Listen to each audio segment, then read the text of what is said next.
কেমন ছিল। ভাইরা আমার, ওসমান হাদি আর ফিরে আসবে না। ওসমান, তুমি দেখে যাও, লক্ষ লক্ষ জনতা তৌহিদের জন্য পাগল। ওসমান, তুমি বড় নাই, তুমি আমাদেরকে পাগল বানাই দিয়ে গেছ। আল্লাহর কাছে আমরা সবাই দোয়া করি, আল্লাহ যেন আমার ভাই শহীদ শরীফ ওসমান হাদিকে জান্নাতুল ফিরদাউসের মেহমান হিসেবে কবুল করেন। আল্লাহ তাআলার কাছে দোয়া করছি, তাই আল্লাহ তাআলা আমরা ঈমানের সাথে স্বাধীনতার সার্বভৌমত্ব রক্ষা করে তৌহিদের দ্বীপ বাংলাদেশকে যেন আমরা রক্ষা করতে পারি, সেই তৌফিক আল্লাহ তাআলা আমাদের নসিব করুন। আপনাদের সবার কাছে দোয়া চাচ্ছি। আমার মেজো ভাই ওমর ফারুক সাথে ছিল, ওর জন্য আপনারা দোয়া করবেন। আমার ছোট বোন মাসুমা অ্যাবনরমাল হয়ে গেছে, তাকে চিকিৎসা করাচ্ছি, ডাক্তাররা বলছে অনেক বেশি সমস্যা। আমাদের পরিবারের জন্য একটু দোয়া করবেন। আমাদের আর কোনো চাওয়া পাওয়া নাই।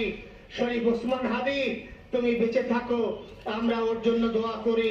আল্লাহ তাআলা শরীফ ওসমান হাদিকে জান্নাতের সর্বোচ্চ মাকাম নসিব করুন। আমিন। আসসালামু আলাইকুম ওয়া রাহমাতুল্লাহি ওয়া বারাকাতুহু। জানাজার নামাজ শুরু হইতেছে। 4 তাকবীরের ফরজে কিফায়া জানাজার নামাজ আমরা আদায় করব। আসলে ওসমান হাদির যে জানাজা, সেই জানাজা শুরু হয়ে যাচ্ছে। আমরা জানাজার যে নামাজ, সেই নামাজের আনুষ্ঠানিকতাটা দেখাবো।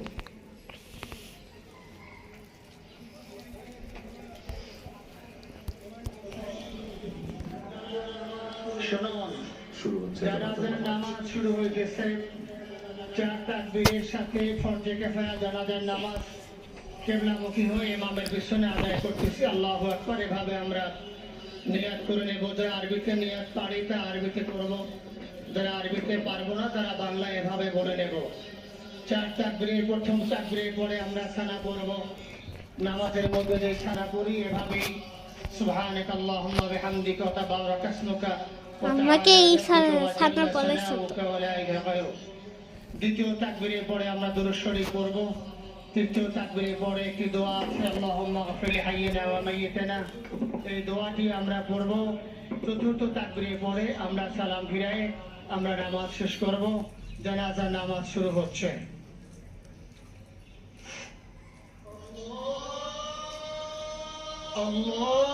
আল্লাহু আকবার।